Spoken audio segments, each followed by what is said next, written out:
We all heard it. That's what kills me most. We all heard the Geiger's final cry.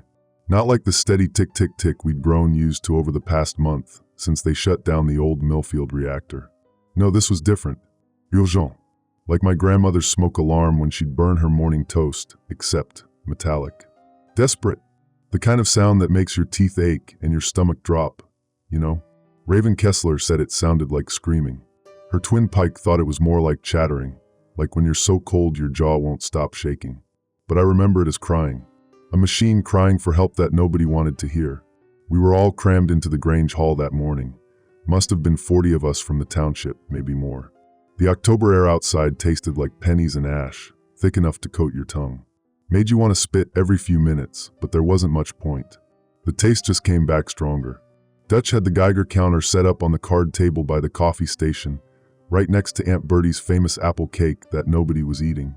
Thing had been clicking steady all morning. 20, maybe 30 counts per minute according to the little display. Background noise really, like rain on a tin roof or the hum of Joaquin's old truck idling outside. You stop noticing after a while. But then around 11:30, maybe closer to noon, my memory gets fuzzy on the exact time. Trauma does that to you. The clicking changed. Got faster. The display jumped to 50, then 80, then over 100. Huh, Dutch muttered, squinting at the numbers. That's not right. Equipment's acting up again, Dutch muttered, giving the counter a sharp tap with his greasy finger. He'd been the plant's maintenance supervisor for 15 years before they decommissioned it last spring. If anyone knew how these things worked, it was him. Same model we used at the reactor. Temperamental as my ex-wife. We all laughed. God help us, we actually laughed. The clicking kept getting faster. More insistent. Like it was trying to tell us something important. Something we needed to hear right now. But Mayor Holbrook was standing right there by the microphone, all pressed shirt and confident smile, telling us everything was fine. Folks, I know you're concerned about the readings, he said, voice carrying that smooth authority that got him elected 3 times running. But I've been in direct contact with the state radiation monitoring office. The equipment's clearly malfunctioning. Normal background levels don't spike like that without cause, and there's no cause. No cause. Like the reactor 15 miles down the valley just shut itself down for fun last spring. The Geiger counter was reading 150 now, climbing toward 200. The clicking was so fast it almost sounded like static, like tuning between radio stations. But Holbrook just smiled wider, like he was announcing the winner of the county fair pie contest. The important thing, he continued, is that we don't panic. Panic helps nobody. What we need is calm, rational thinking. Community solidarity. Aunt Bertie stood up then, all 5 feet of her, gray hair pulled back tight, wearing that faded blue dress she'd worn to every community meeting for the past decade. She'd worked at the plant too, back in the early days. Records keeping, but she'd picked up plenty about radiation monitoring over the years. Holbrook, she said, voice cutting through the increasingly rapid clicking like a knife through butter. That counter's reading 200 counts per minute now. Normal background for this area was always 15, maybe 20 before the shutdown. After decommissioning started, we were told to expect 25, 30 tops. Now Bertie, don't you now Bertie me. Her voice was shaking, not with age but with something else. Fear? Fury? I've seen these readings before. During the '89 leak, when the primary coolant line cracked, we had readings hit 180, 190 for maybe 10 minutes before they got it under control. Emergency evacuation, remember? The '89 incident. We all remembered that. 3-day evacuation while they assessed the situation. Most of us had driven to stay with relatives 2 counties over until the all clear came. But this wasn't 10 minutes. This had been going on for hours. The state assures me, Holbrook started. The state doesn't live here, Senna interrupted from the back. She was young, maybe 25, fresh out of college with some geology degree. Smart girl, but city educated. The kind who believed in science over politics. I've been tracking the readings on my phone app. They've been climbing since dawn. She held up her phone, showing some kind of radiation monitoring app. The numbers were climbing, 250, 275, 300. Red digits flashing against a black screen like angry eyes. That's when the Geiger counter's display hit 350, and something inside it snapped. The steady clicking stopped for maybe 3 heartbeats. Then it started again, but different. Not the rapid-fire panic from before. This was rhythmic, deliberate, like Morse code. Click, click, click. Long pause. Click, click. Short pause. Click, click, click, click. Long pause. Over and over. The same pattern, while the display kept climbing. 400, 450, 500. What's it doing? Pike asked, his usual cocky smirk finally sliding off his face. Dutch was bent over the machine, squinting at the display through his thick glasses. Never seen this before. It's like it's trying to tell us something. But the numbers, they're still climbing. 550 now. The pattern kept repeating while the digital readout climbed higher. Click, click, click. Pause. Click, click. Pause. Click, click, click, click. 324. 324. 324. Maybe it's broken, someone suggested from the back. Maybe we should just turn it off. That's when the display hit 600, and the counter erupted into the most god-awful sound I've ever heard in my life. Not clicking anymore. Screaming. A high, piercing electronic shriek that went on and on and on, like the machine was having a seizure. Then the display went dark. The shrieking stopped. Complete, total silence. The counter was dead. Whatever had been building outside had finally killed our only warning system. Well, Holbrook said after a moment, straightening his tie. I guess that settles it. Equipment failure, just like I said. Now if we could all please. It wasn't equipment failure, Aunt Bertie whispered, but in that silence, we all heard her. That was a warning. That pattern 324. That's the old emergency sequence from the plant. 324 meant evacuate immediately. My skin went cold. Actually cold, like someone had opened a freezer door right behind me. Evacuate? Raven's voice cracked on the word. Evacuate to where? Good question. We'd all thought the quarry would be safe. It was uphill, upwind from the reactor site. Natural rock formation should provide some shielding. That had been our plan since the reactor closed and the town started tasting like metal. If things got bad, we'd head to the quarry. But now, with the Geiger dead and that metallic taste getting stronger by the minute, the quarry felt like a long way away. Folks, please. Holbrook's voice had lost its smooth edge. Now he sounded like what he was, a small-town politician way out of his depth. Let's not let one malfunctioning piece of equipment throw us into a panic. The State Radiation Office assured me this morning that levels are well within acceptable parameters for post-decommissioning. Then why does my mouth taste like I've been chewing on copper pennies for the last 3 hours? Joaquin interrupted. He was holding his little girl, couldn't have been more than 6 or 7, and her nose was bleeding. Thin red trickled down to her upper lip. Metallic taste can be caused by any number of factors, Holbrook said quickly. Stress, dehydration, seasonal allergies. My daughter doesn't have allergies, Joaquin said quietly, but his voice carried a threat. And she's been drinking water all morning. That's when I noticed more of them. Blood noses. 3, maybe 4 people dabbing at their faces with tissues or shirt sleeves. All trying to be discreet about it, but the metallic smell was mixing with that penny taste in all our mouths. The Brennan girl, Kala, I think her name was, spoke up from the corner where she'd been quietly watching everything unfold. I need to check something. She was already moving toward the door before anyone could stop her. Smart girl, that one. Always had been. The rest of us just watched as she stepped outside for maybe 30 seconds, then came back and looking like she'd seen a ghost. The app on my phone is reading 750 counts per minute out there, she said, voice steady but scared. And climbing. What's that mean? Pike asked, his usual cocky attitude finally starting to crack. It means we should have left an hour ago, she replied. The room erupted then. 40 voices all talking at once, shouting questions, demanding answers that nobody had. Panic spreading through the Grange hall like spilled gasoline looking for a spark.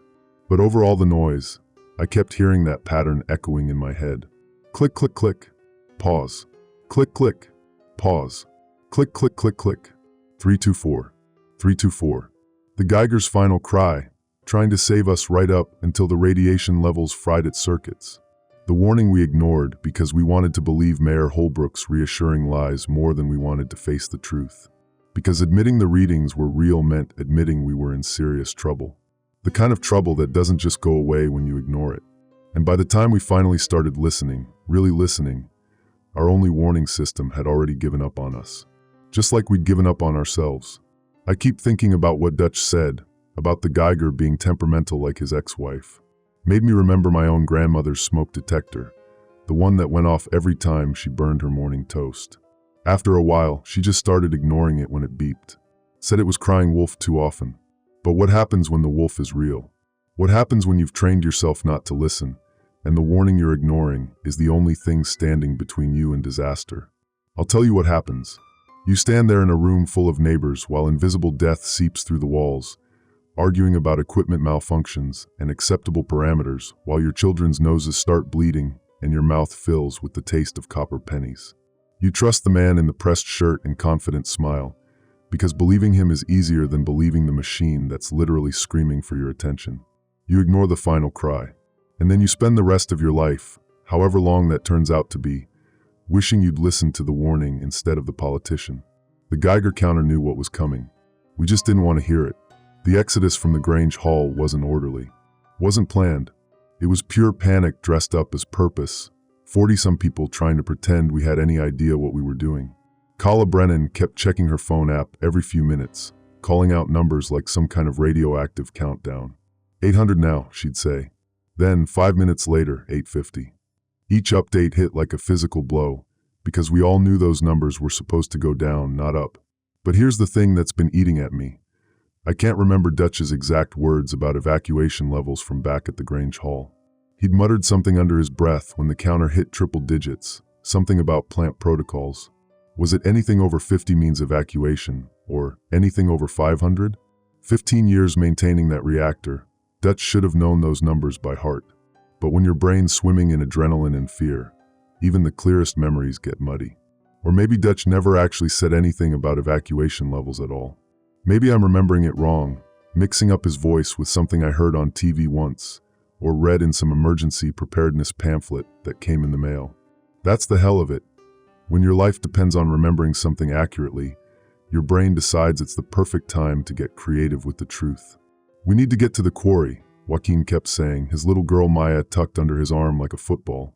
Her nosebleed had stopped, but there were dark circles forming under her eyes. Stone will block the radiation, right? That's how fallout shelters work. Rock provides some shielding, Senna agreed, though she didn't sound convinced. Depending on the type of radiation and the density of the stone and... English college girl, Pike interrupted, hoisting his backpack higher. Will it work or won't it? I don't know, Senna snapped back. This isn't exactly covered in Geology 101. We were moving in a loose group along Old Mill Road, 43 of us by my count, trying to put distance between ourselves and whatever was bleeding radiation from the reactor site 15 miles south. The metallic taste was getting worse with every step, like someone had lined my mouth with copper foil. More nosebleeds too. Aunt Bertie dabbing at her face with a tissue. Rosa trying to clean Maya's upper lip without making a fuss about it. Even Dutch himself now had that telltale red trickle. That's when Raven Kessler stopped dead in the middle of the road. Wait, she said, voice tight with something between fear and fury. Wait just a damn minute. Her voice carried that sharp edge it got when she was about to call someone out on their bullshit. We all turned to look at her. She was staring back toward town, toward the Grange Hall we'd fled maybe 20 minutes earlier. Holbrook, she said. Where's Holbrook? The question hit our group like a bucket of ice water. I did a quick head count. 43 people standing on Old Mill Road, faces ranging from worried to terrified. But no press shirt, no confident smile. No Mayor Holbrook. Mayor Holbrook wasn't with us. He said he had to make some calls, Pike offered. Official business or something. Official business my ass, Raven snarled. He stayed behind because he knows something we don't. Or because he's doing his job, Rosa spoke up, though she didn't sound like she believed it herself. Coordinating with state authorities, getting accurate information. Accurate information? Aunt Bertie laughed, but there was no humor in it. That man's been feeding us lies since the first day those readings started climbing. You really think he's suddenly developed a conscience? I wanted to defend him. God help me. Part of me still wanted to believe that Mayor Holbrook was just doing his best in an impossible situation. Because the alternative, the possibility that he'd been lying to us deliberately, was too awful to accept. But then Kala checked her phone again. 950, she announced. And climbing faster now. 950 counts per minute. Even I knew that was bad. Real bad. How long before? Maya's thin voice cut through the adult conversation. Before we get sick. The question nobody wanted to ask, coming from a 7-year-old girl with blood on her shirt and dark circles under her eyes. Sweetheart, Rosa started, but Joaquin cut her off with a sharp shake of his head. No lies. Not now. Not to his daughter. Depends on the exposure level, Dutch said quietly. And duration. If we can get to shelter soon enough, limit our time in the contaminated area. How long? Maya pressed. Dutch looked at Kala's phone, did some quick mental calculation. His face went pale. Hours, he admitted. Maybe less. The word hit our little group like a physical blow. Hours. Not days or weeks or months. Hours before the invisible poison seeping into our lungs and bloodstream reached critical levels. Then we run, Joaquin said simply. Can't run from radiation, Senna muttered. It's not like outrunning a forest fire. This stuff gets in your lungs, your bloodstream. So what do you suggest? Pike demanded. Stand here and debate geology while our insides turned to soup. That's when we heard the engine. Coming from behind us, from the direction of town. Engine note I recognized. Dutch's old Chevy with the rebuilt carburetor that made it sound like it was gargling gravel. Dutch's pickup truck roared past us without slowing. That same rusted blue Chevy that had been parked outside the Grange Hall when this whole nightmare started. But Dutch was standing right here with us, blood still fresh on his face. Who's driving my truck? He asked, voice flat with disbelief. Through the windshield, clear as anything, I saw Mayor Holbrook behind the wheel. Still in his pressed shirt and tie, but his face had lost that confident politician's mask. What I saw instead was raw, naked terror. He didn't slow down when he spotted us standing there like abandoned refugees. Didn't even tap the brakes. Just gunned it past us and disappeared around the next bend, leaving 43 people choking on diesel exhaust and the bitter taste of betrayal. Son of a bitch stole my truck, Dutch said, but he didn't sound angry. He sounded broken, like something fundamental in his understanding of the world had just snapped clean in half. He knew, Raven whispered. The whole time, he knew how bad this was. And he left us, Pike added. Left us all to die while he saved himself. The rage that went through our group then was pure and clean and absolutely useless. Because being angry at Holbrook wouldn't protect us from the radiation that was cooking us from the inside out. Wouldn't stop the metallic taste from spreading through our mouths like poison. Wouldn't make Kala's phone app read anything lower than the 980 it was showing now. We walk, Joaquin said finally.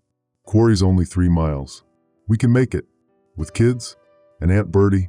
Rosa shook her head. That's at least an hour on foot, maybe more. Then we better get moving, Dutch said, wiping blood from his nose with the back of his hand. Because standing here arguing about it isn't going to make the radiation go away. So we walked. 43 people strung out along Old Mill Road like refugees from a war nobody wanted to admit was happening. Kids crying, adults trying not to. The metallic taste getting stronger with every breath, every step taking us further from the lies we'd believed and closer to a truth none of us were prepared to face. Kala kept checking her phone, announcing numbers like some kind of radioactive countdown. 1,000 now. Then minutes later, 1150. Each reading hitting us like a physical blow, because we all understood that these numbers were supposed to be going down, not climbing toward some invisible threshold that meant we were already dead and just didn't know it yet. Maybe the app's wrong, someone suggested. Maybe it's just malfunctioning like the Geiger counter. Yeah, Aunt Bertie said, voice dripping with bitter sarcasm.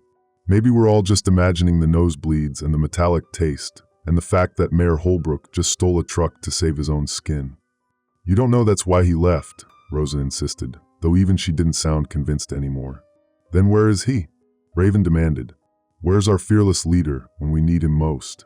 The question hung in the air like fallout, poisoning every conversation that tried to start after it. Because we all knew the answer, even if we didn't want to admit it. Holbrook was gone, had been planning to leave from the moment those readings started climbing, maybe even before. All his talk about staying calm, about community solidarity, about trusting the state radiation office, all of it had been lies designed to keep us from panicking long enough for him to make his escape. While we'd been arguing about equipment malfunctions and acceptable parameters, he'd been calculating how much time he had before the situation became unsurvivable. But not close enough to give a damn about the 43 people who'd trusted him with their lives. 1,300, Kala announced. Her voice barely above a whisper now, like speaking the numbers too loud might make them worse. I looked around at what was left of our community. Kids with bloody noses, adults with 1,000-yard stares, elderly folks struggling to keep pace with our desperate march toward salvation that might not even exist. All of us bound together now by the same terrible understanding. We were on our own. Had been from the moment that Geiger counter started screaming its final warning. The only question left was whether we could save ourselves before the invisible poison finished what some catastrophic failure at the reactor had started. 2 miles to the quarry. Maybe 40 minutes if we didn't lose anyone along the way. 1,300 counts per minute and still climbing.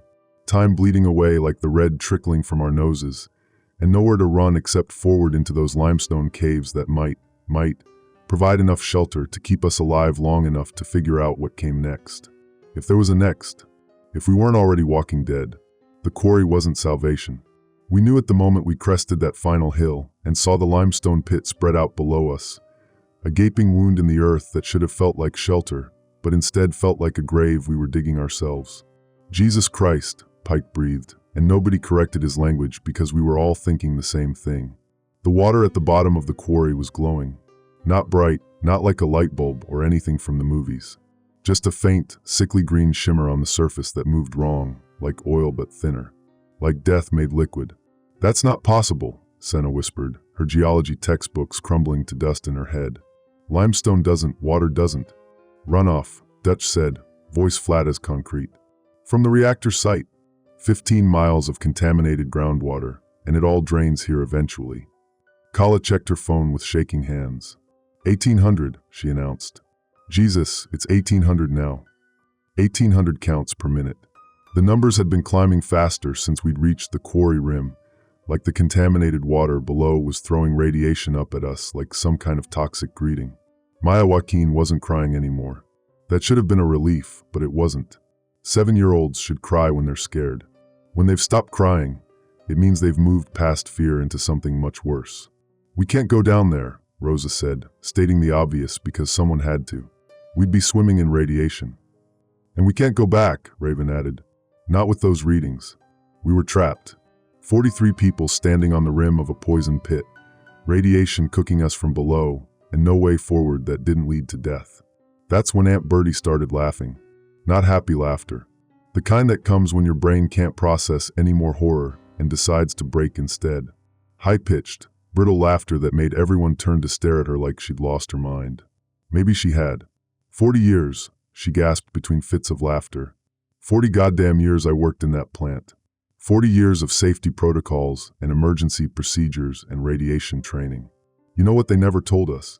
She wiped her eyes, tears or blood, hard to tell with the way the light was fading.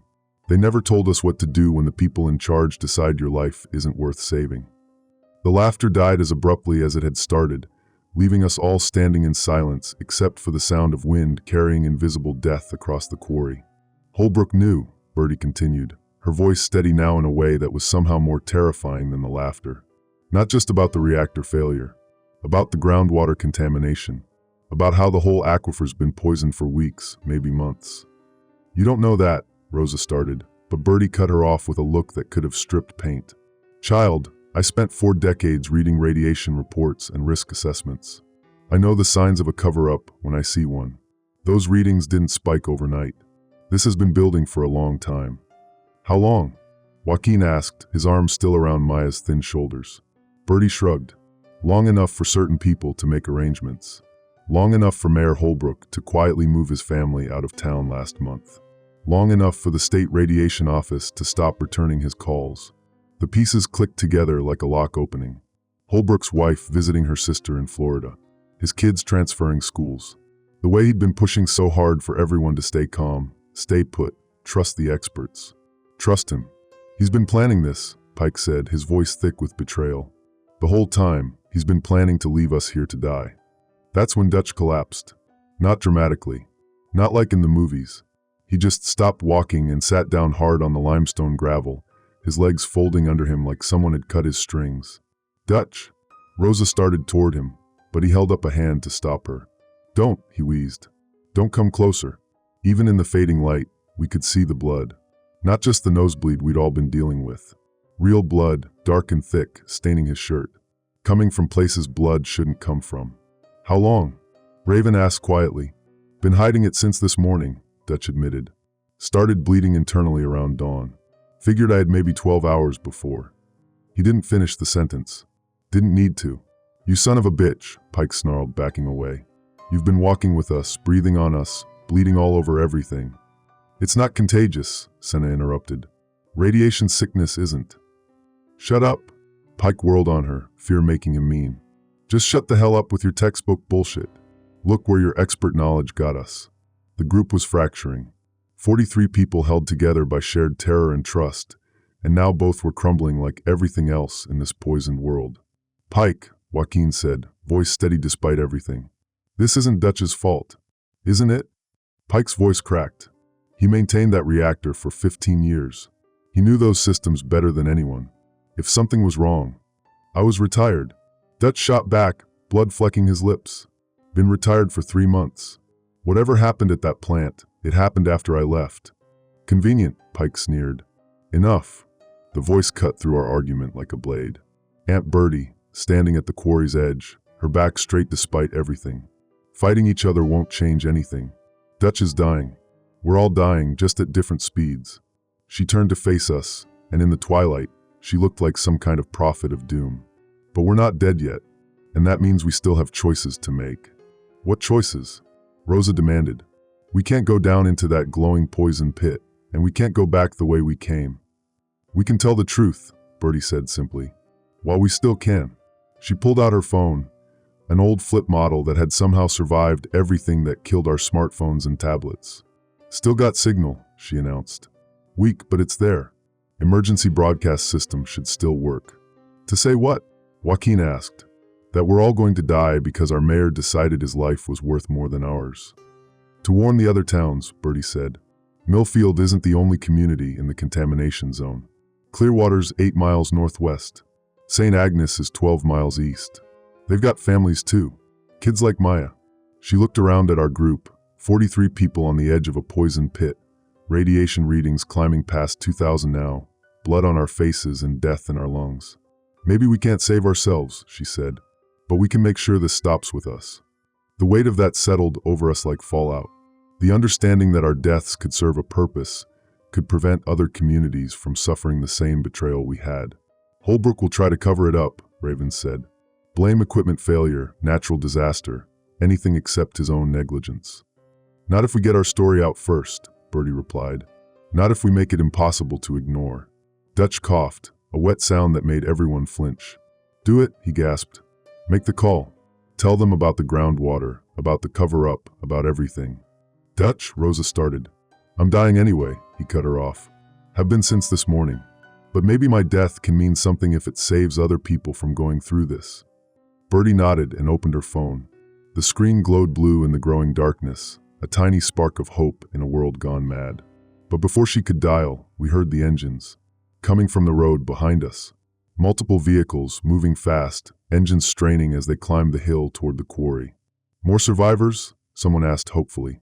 Or cleanup crew, Pike said grimly. Coming to make sure nobody gets out to tell the truth. The headlights crested the hill like artificial suns, blinding us as they swept across our huddled group. 3 vehicles, 2 trucks, and what looked like a government SUV with official plates. The engines shut off, and in the sudden silence, we could hear boots on gravel. Purposeful. Military. Nobody move, a voice called out. Male, authoritative, amplified by some kind of electronic device. This area is under quarantine by order of the State Emergency Management Agency. Quarantine? Raven called back, squinting into the lights. We need medical attention. We've been exposed to radiation. We're aware of the situation, the voice replied. Medical teams are being deployed. For your own safety and the safety of others, you need to remain in this location until decontamination procedures can be implemented. Remain here? Joaquin stepped forward, Maya still tucked under his arm.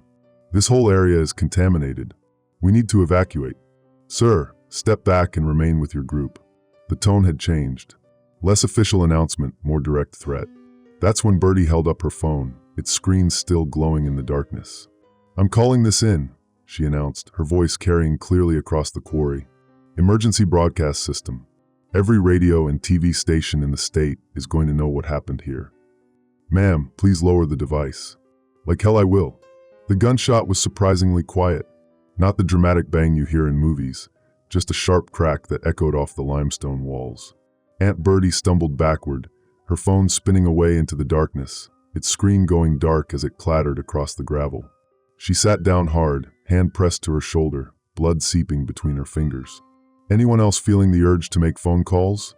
The voice asked, and now there was no pretense of official concern. Just cold, professional threat. We stood there in the glare of those headlights, 42 people now. Dutch had finally stopped breathing while we weren't looking, understanding with perfect clarity that we hadn't been rescued. We'd been contained. You can't do this, Rosa said, her voice shaking. We're American citizens. We have rights. You have radiation poisoning, the voice corrected. You're a public health hazard. Containing the spread of contamination takes priority over individual rights. The contamination's already spread, Senna called out. The groundwater's been poisoned for months. Other communities need to be warned. Other communities are being handled through appropriate channels. You mean they're being lied to, Pike said. Just like we were. I mean they're being managed by people who understand the bigger picture. The bigger picture. Code for sacrificing small communities to prevent widespread panic. Code for letting people die so the stock market wouldn't crash or politicians wouldn't lose elections. Code for everything Holbrook had been part of from the very beginning. How many? Joaquin asked quietly. How many communities are you going to let die to keep this quiet? As many as necessary. The honest answer. Brutal and clean and final. Bertie was still conscious, still bleeding from her shoulder. Still trying to reach her phone where it lay in the gravel, just a few feet away. Ma'am, please remain still. Go to hell, she gasped, dragging herself another inch toward the phone. The second shot was just as quiet as the first. After that, none of us moved. 41 people standing in the glare of government headlights, breathing poison air beside a glowing quarry pit, finally understanding that we hadn't just been abandoned by Mayor Holbrook. We'd been sacrificed. By our own government. Our own people. Written off as acceptable losses in some larger calculation that valued control over truth, secrecy over human lives. Now then, the voice said, back to its original professional tone. Medical teams will arrive shortly to begin decontamination procedures. Until then, please remain calm and stay with your group. Decontamination procedures. We all knew what that meant. Not treatment. Cleanup. Maya looked up at her father, those dark circles under her eyes even more pronounced in the harsh light. Daddy, she whispered, are we going to die? Joaquin looked around at what was left of our community, contaminated refugees standing on the edge of a poison pit, abandoned by one leader and executed by another, our phones dead and our voices silenced. Yes, baby, he said quietly. I think we are. The honesty hit harder than the radiation, harder than the betrayal, harder than everything else combined. Because there's something almost peaceful about finally admitting the truth, even when the truth is terrible.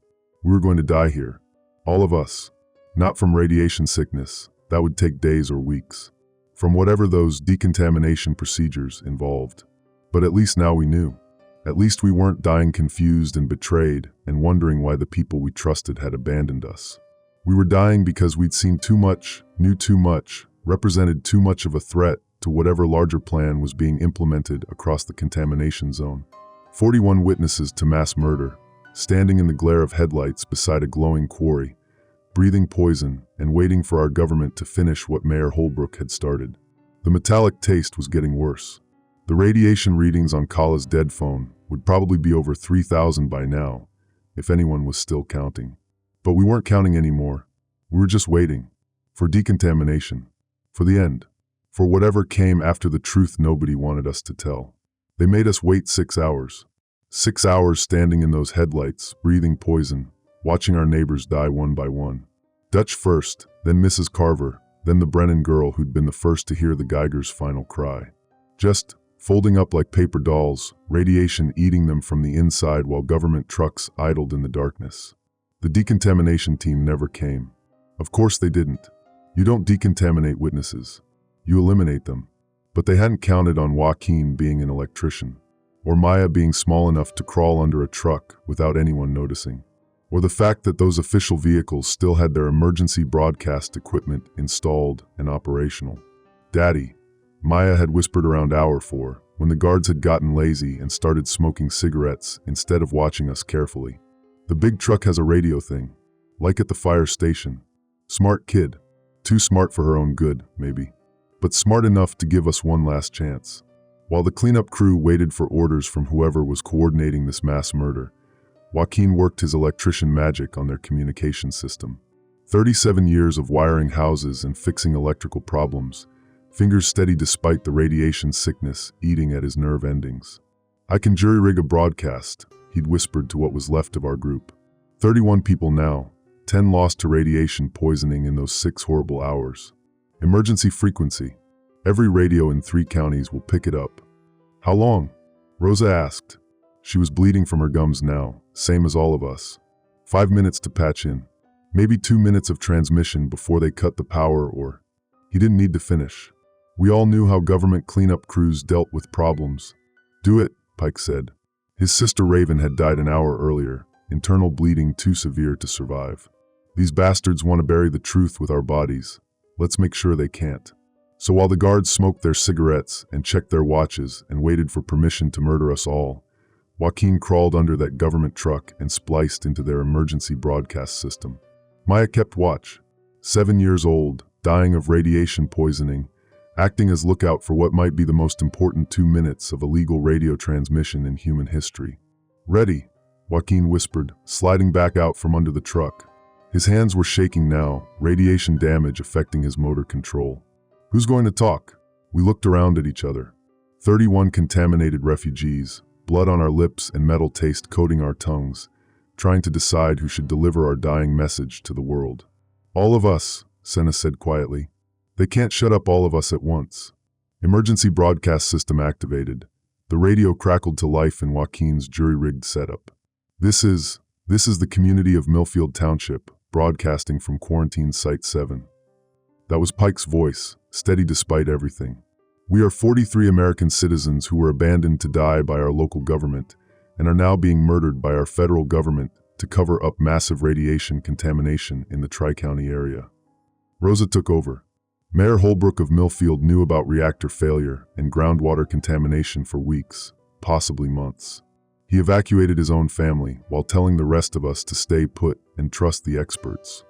"The contamination zone extends far beyond what's been publicly reported," Senna added, her geology training giving weight to her words. "Clearwater River Basin, the entire limestone aquifer, probably reaching Clearwater and St. Agnes townships by now. Government cleanup crews are not here to help," Joaquin said, his electrician's hands still working to maintain the broadcast connection. "They're here to eliminate witnesses. We've watched them murder 43 people tonight, including children." That's when the shouting started. Guards yelling, engines revving, boots running across gravel toward our group. But we weren't done. "If you're listening to this," Maya's small voice came through the radio static, "don't trust them when they tell you it's safe. Don't trust them when they tell you to stay calm and wait for help. Get your families and run. Run now, before they decide you know too much to live." The first gunshot interrupted her. Then more shots, rapid fire, as the cleanup crew tried to silence our broadcast. But the radio kept working. Joaquin's electrical skills holding the connection together even as bullets tore through our group. "Remember us," Pike gasped into the microphone as blood pooled beneath him. "Remember Millfield. Remember that we tried to warn you." "Don't let them bury the truth with our bodies," Rosa added, her voice fading as radiation sickness and bullet wounds combined to shut down her systems. The transmission lasted 93 seconds before they cut the power. 93 seconds of dying people telling the truth about government cover-ups and mass murder and abandoned communities. 93 seconds broadcast on emergency frequencies to every radio and television station in a 300-mile radius. Later, much later, we learned that those 93 seconds changed everything. Not immediately. The government tried to suppress the broadcast, classify it as terrorist propaganda, claim it was a hoax by anti-nuclear activists. But emergency broadcast frequencies are monitored by too many independent stations, recorded by too many amateur radio operators who couldn't all be silenced or bought off. Within hours, copies of our final transmission were uploaded to dozens of websites. By the next day, news crews were converging on the contamination zone despite official roadblocks and federal injunctions.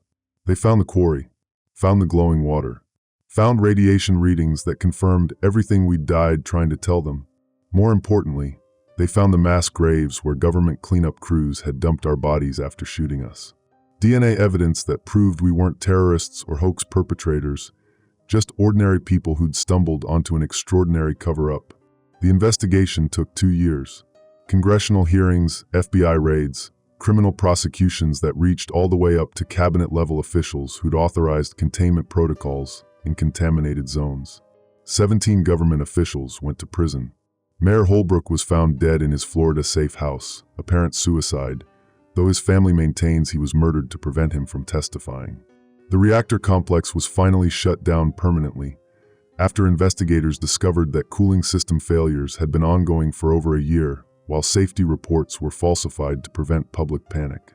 Clearwater and St. Agnes townships were evacuated, too late for some residents, but early enough to save thousands of lives that would have been lost if the cover-up had continued. Maya Joaquin became the face of government accountability reform. Her 7-year-old voice, preserved in those 93 seconds of pirate radio transmission, played in congressional hearings and news documentaries for years afterward. "Don't trust them when they tell you it's safe," became a rallying cry for communities fighting corporate pollution and government negligence across the country. But none of us lived to see any of it.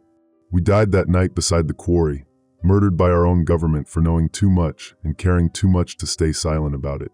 43 people who trusted the wrong leaders, ignored the right warnings, and paid with our lives for the privilege of learning the truth.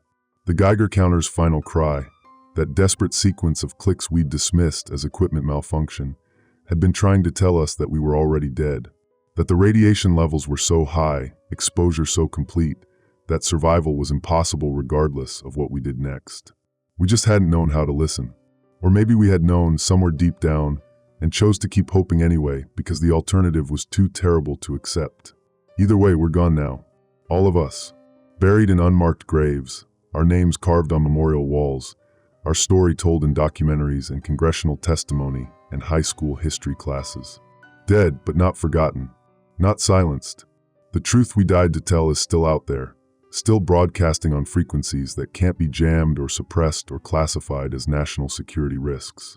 Maya's voice, asking her father if they were going to die, and his honest answer echoing across 300 miles of emergency radio spectrum. "Yes, baby. I think we are. But we're not dying meaninglessly anymore. We're dying as witnesses, as warnings, as voices that couldn't be silenced even by bullets and government cover-ups, and the kind of institutional murder that happens in the shadows between official reports." 43 people from Millfield Township who learned too late that trust is a luxury you can't afford when radiation is invisible and politicians are liars and cleanup crews aren't coming to save you. They're coming to bury you, along with everything you know. Everything except the truth we managed to broadcast in those final 93 seconds. The truth that outlived us all. Signal terminated. Memorial frequency, 121.75 MHz. Broadcast archived. Millfield Township emergency transmission. Status, declassified, public record. Casualties, 43 confirmed. Survivors, 0. Truth status, active.